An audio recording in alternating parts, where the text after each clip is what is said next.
বিএনপির ভারপ্রাপ্ত চেয়ারম্যান তারেক রহমানের সঙ্গে দেশে এসেছে তার প্রিয় পোষা বিড়াল জেবু।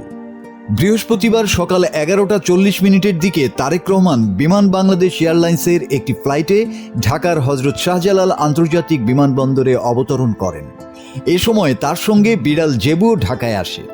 জেবুকে একটি বিশেষ খাঁচায় করে আনা হয়, পরে বিমান থেকে নামিয়ে তারেক রহমানের পরিবারের সদস্যদের কাছে দেয়া হয়। বিএনপির ভেরিফাইড ফেসবুক পেজে দুপুরে জেবুর দেশে আসার কথা জানানো হয়। সঙ্গে জুড়ে দেওয়া হয় ছবি, যার ক্যাপশনে লেখা দেশে ফিরেছে জেবু।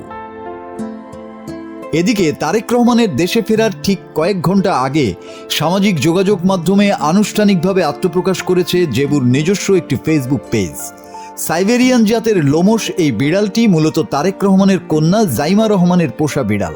হালকা মেজাজ ও কিছুটা কৌতুকপূর্ণ ধাঁচের কন্টেন্ট দিয়ে সাজানো জেবুর নতুন এই পেজটি ইতিমধ্যে অনলাইনে বিড়াল প্রেমীদের নজর কেড়েছে। বিএনপির চেয়ারপারসনের ফরেন অ্যাফেয়ার্স কমিটির বিশেষ সহকারী এবং দলের কন্টেন্ট জেনারেশন টিমের প্রধান সাইমুম পারভেজ পেজটি অফিসিয়াল বলে নিশ্চিত করেছেন। চলতি বছরের শুরুর দিকে তারেক রহমানের মোবাইল ফোনের দিকে এক দৃষ্টিতে তাকিয়ে থাকা জেবুর একটি ছবি ভাইরাল হওয়ার পর থেকেই এটি নেটিজেনদের আগ্রহের কেন্দ্রবিন্দুতে আসে।